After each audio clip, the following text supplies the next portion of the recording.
સવારમાં આવ્યો 8:30 9 ની આસપાસ આમ ગયો બરોબર થોડીક વાર ઉભો રહ્યો એટલે ચક્ર ચડી ગયો તો ભાઈ દારૂ પી ગયો તો ફૂલ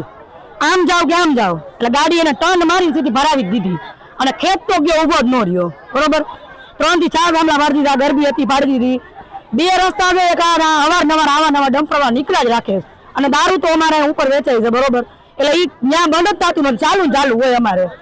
નથી રોડ રસ્તા નથી પાણી નહીં કોઈ વસ્તુ અહીંયા ખાડા કોઈ આવે એ કાંઈ હરકું કરી ન જાય અમારે કોઈ અહીંયા આવતા જ નથી કોઈ સાહેબો તપાસ નથી કરતા પોલીસની ગાડી આવે ચક્કર મારી નયા બરોબર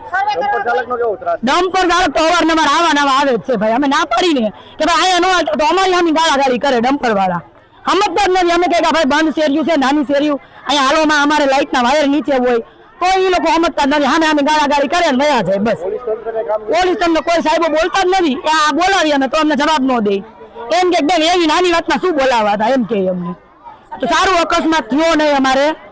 નકર આ વસ્તુ અમારે આ મોટા ભાઈ હતા આમાં ઓલીકોરની લાઈન તમે જોયાવો 17 સુધી બધું ખેંચાઈ ગયું અમારે માંગ અમારી ઈચ્છા ડમ્પર વાળા અહીંયા અમારી શેરીમાં કરવા ન જોઈએ ક્યાંય કેમ કે આ અમારે નાનો એરિયો છે બરોબર હાઈવે તો છે નહીં બરોબર દારૂના અડ્ડા બંધ કરો ચાલુ તમે જયારે આવતા જોજો તમે દારૂડિયા હોય જ છે હવે પોલીસ વાળા 2 થી 3 દી ચક્કર મારે પછી કોઈ ન હોય કોઈ કેતા જ નથી ચાલુ જ હોય હા અમારે સાહેબો આવે મોટા જોઈને મયા જાય પછી કેતા નથી બરોબર હા પણ 3 4 થાંભલા તમે વિચાર કરો પાડી નાખ્યા ગરબીએ વીક પાડી નાખી હવે શેરી હાકડી ને દારૂડિયા દારૂ પીવા હાટું આયા ડમ્પર આખા ગાલે તમે વિચાર કરો ના પાડી છીએ અમે ગાડીઓ વાળા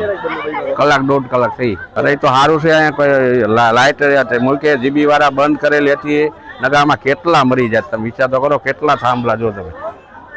3 થાંભલા થાય ત્રાસ આપે છે અને કાંઈ કરતું નથી કોઈ બોલ કોઈ છે 14 વર્ષ કોઈ અમે ફરિયાદ કરી છે ને આજ 25-30 વર્ષથી દારૂ બંધ નથી થતું કાંઈ થતું નથી અમે તો કહે બંધ થઈ જાય આવવા ન જોઈએ પીવા વાળા બંધ થાય તો દારૂ જોઈએ